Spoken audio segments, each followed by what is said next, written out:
Here is some quick inspiration for your day. When two great minds come together to converse and share insights, it's a beautiful day in the neighborhood. And we had a day such as this in 1958. Alan Watts and Carl Jung got together for a long discussion. Alan Watts later lectured about this discussion, and now here I am presenting you with a transformative excerpt from that lecture.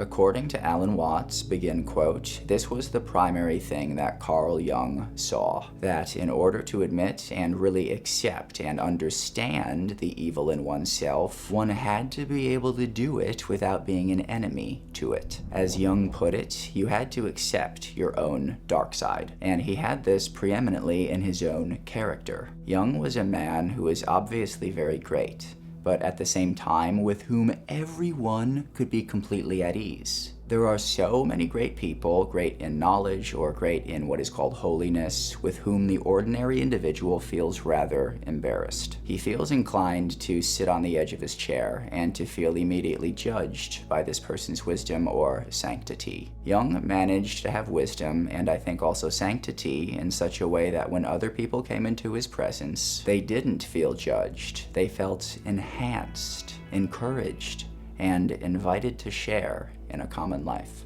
And there was a sort of twinkle in Jung's eye. It gave the impression that he knew himself to be just as much a villain as everybody else. Jung had a thought in the back of his mind, which showed. It showed in the twinkle in his eye. It showed that he knew and recognized the element of irreducible rascality in himself. And he knew it so strongly and so clearly and in such a way so lovingly that he would not condemn the same thing in others, and therefore would not be led into those thoughts, feelings, and acts of violence towards others, which are always characteristic of the people who project the devil in themselves upon the outside, upon somebody else, upon the scapegoat. Now, this made Jung a very integrated character. He was a man who was thoroughly with himself. Having seen and accepted his own nature profoundly, he had a kind of unity and absence of conflict in his own nature, which had to it this additional complication that I find so fascinating. He was the sort of man who could feel anxious and afraid and guilty without being ashamed of feeling this way.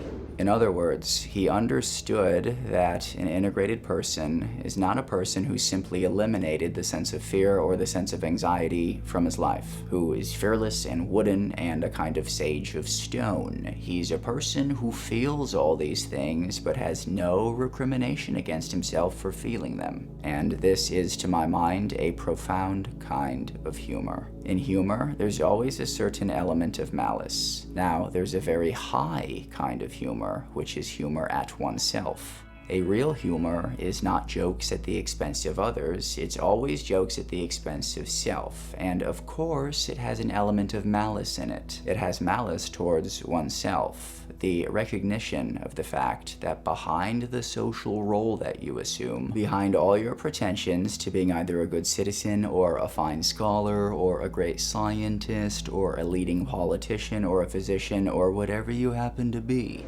behind this facade, there is a certain element of the unreconstructed bum. Not as something to be condemned and wailed over, but as something to be recognized as contributive to one's greatness and to one's positive aspects in the same way that manure is contributive to the perfume of the rose. Jung saw this and Jung accepted this. End quote. Everything about you is fine. Thank you for watching.